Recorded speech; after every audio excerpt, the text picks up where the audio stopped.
Central university entrance test यानी CUET का exam 15 जुलाई से होने वाला है और ये 2 चरणों में इसकी परीक्षा होगी। पहली बार चूंकि परीक्षा हो रही है, इसके वजह से बहुत सारा असमंजस है स्टूडेंट्स के बीच में। हम सबसे पहले स्टूडेंट से जानने की कोशिश करेंगे कि आखिर उनके भीतर किस तरीके का असमंजस है, कौन सी समस्याएं उनको फेस करनी पड़ रही हैं। सबसे पहले आप बताइए, एडमिट कार्ड को लेकर क्या समस्याएं, दिक्कत है? हमें डेट्स लेट पता लगी, अभी हमें रात को पता लगी 11th की, जिससे कई बच्चों को तो वो भी नहीं पता लगी, सुबह पता लगी 12th को, तो वो बहुत ज़्यादा लेट था। हमें अचानक से कई बच्चों को पता लगा उनका अगस्त में है, कईयों का जुलाई में है, तो वो बहुत ज़्यादा लेट लगा। अच्छा, आप ये कह रहे थे सिलेबस को लेकर तमाम सारा कंफ्यूजन था, वो क्या था? जी सर, जैसे कि CBSE ने कुछ जो टॉपिक थे हमारे चैप्टर के बीच में से वो डिलीट करवा दिए थे। तो सर अब जो CUET में हमें प्रिपरेशन करनी पड़ रही है वो सब पूरा सर लेना पड़ रहा है हमें दोबारा रिवाइज। और सर हमारा रीजनिंग और जो सर अलग अलग जो है जनरल का वो भी प्रिपरेशन करनी है, तो सर उसमें थोड़ी दिक्कत है कि किसको पहले करें किसको बाद में करें। तो सर अच्छा, आप कुछ बता रही थी कि क्या प्रॉब्लम है, जैसे एडमिट कार्ड को लेकर, या एक ही दिन के अंदर 3 सब्जेक्ट के एक ही दिन में अलग अलग सब्जेक्ट के टेस्ट देने पड़ रहे हैं, या तो एक ही दिन सारे सब्जेक्ट कवर कर लेते। अब एक को 5 को है, एक 7 को है, जिसमें भी अलग अलग सब्जेक्ट पढ़ने पड़ रहे हैं। हमने जनरल टेस्ट पहली बार सुना था, रीजनिंग ये सब पहली बार सुना, तो हमें थोड़ा तो टाइम चाहिए। हमारे जून में पेपर खत्म हुआ है, तो थोड़ा रिवाइज करने के लिए और कंप्लीट करने के लिए थोड़ा टाइम चाहिए था। अच्छा, आप क्या बता रहे थे? आप थोड़ा सा कह रहे थे तैयारी को लेकर उतना वक्त नहीं मिल पाया हमें। हाँ जी सर, मेरे को एक प्रॉब्लम एक्चुअली NTA से भी है। NTA से ही है क्योंकि NTA बार बार अपनी गाइडलाइंस चेंज कर रहा था। तो सर ये है कि पहले तो वो कर रहा था कि अकाउंट्स और मैथ्स है वो दोनों ही लेनी है, दोनों ही डोमेन एज ए डोमेन दोनों चूज करने कुछ कोर्सेज के लिए। बट सेम कोर्सेज के लिए उन्होंने कह दिया कि अकाउंट्स और मैथ्स में ऑप्शन है। अब जिसने पहले फॉर्म भरा है उसको तो उसके लिए तो प्रॉब्लम हो जाएगी क्योंकि उन्होंने तो दोनों करने पड़ेंगे, दोनों सब्जेक्ट पढ़ने पड़ेंगे। और जिसने बाद में फॉर्म भरा है उसने वेट किया, थोड़ा चेंजेस का थोड़ा शब्द से काम दिया, तो उसको तो खाली एक ही सब्जेक्ट के लिए पढ़ना पड़ेगा उन दोनों में। तो पहले वाले बच्चे के लिए तो इशू हो जाएगा इसलिए पढ़ा है। अच्छा, ऐसा कुछ है क्या? हाँ सर, ऐसा है तो इस बच्चे को एक्सपर्ट नहीं सारे लोग। पहली बात, इन बच्चों के पास एक बहुत बड़ी चीज एक दिक्कत आई है कि एक बार उन्हें फिल कर दिया ना, उसके बाद एडिट का ऑप्शन उनको मिला नहीं। और जैसे हमारे बच्चे ने जनरल टेस्ट भरा ही नहीं और उसके बाद में पता लगा जनरल टेस्ट अवेयरनेस बाद में हुई थी ना कि GT जरूरी है उसका, तो सर वो सबसे बड़ा कारण है कि वो भर ही नहीं पाया। और वो इस वजह से क्या, जैसे BHU में अप्लाई करने के लिए उसको GT चाहिए, DU में ना चाहिए, तो वो BHU कभी अप्लाई कर ही नहीं सकता। तो ये इनके लिए बड़ा फॉल्ट मिला, ये बहुत दिक्कत थी। और बच्चे बार बार कह रहे सर हम GT तैयारी करते हैं, GT बढ़ना चाहते हैं, कैसे करें? तो ऑप्शन था कि दोबारा बढ़ दो, कोई करे। जब डेट ही चली गई तो बोले अब कुछ हो ही नहीं सकता।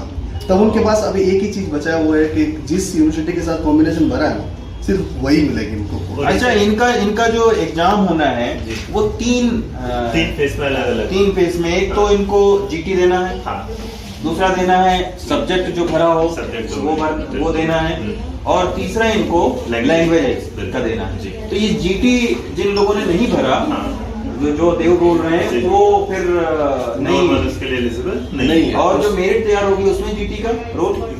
कुछ कॉलेज यूनिवर्सिटीज हैं जिन्होंने GT मांगा है, कुछ ने GT नहीं मांगा है। तो इसलिए जैसे डेफिनेशन इसके बारे में मैंने बात की, DU में गया था मैं, और DU में जाके मैंने भी क्लैरिफाई कि ऐसा कैसे कोई, तो उन्होंने वो अपने उस पे साइट पे लिखा हुआ है कि जो कॉलेज अपनी मर्जी से चाहता है वो GT ले सकता है और जो चाहे वो नहीं ले सकता।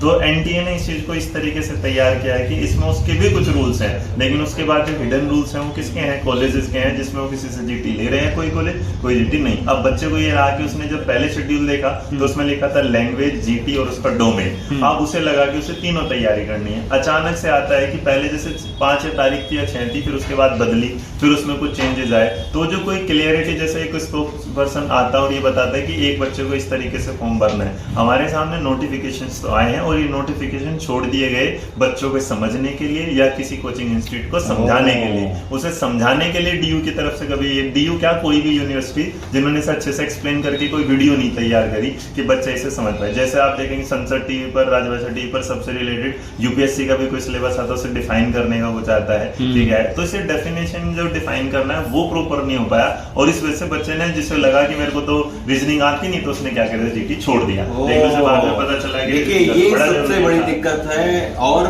पहली बार प्रवेश परीक्षा अगर आप करवा रहे थे तो 12वीं के स्टूडेंट्स को समझाने के लिए आपको बार बार संवाद करना चाहिए, वो चाहे मीडिया के जरिए या आप कोई ऐड निकालते कि भाई उनको फॉर्म कैसे फिलअप करना है। अब जैसे एक इसमें और दिक्कत आई है, मेरी भी तकरीबन 1 महीना पहले जो डीयू के वीसी हैं उनसे बात हो रही थी, उनका कहना था कि 47 यूनिवर्सिटी इसमें आ रही है इस डोमेन में, लेकिन अभी बढ़कर वो 54 हुआ, फिर उसके बाद 60 इस तरह बढ़ता अब जो है वो 90 केंद्रीय विश्वविद्यालय आ गए हैं इसमें।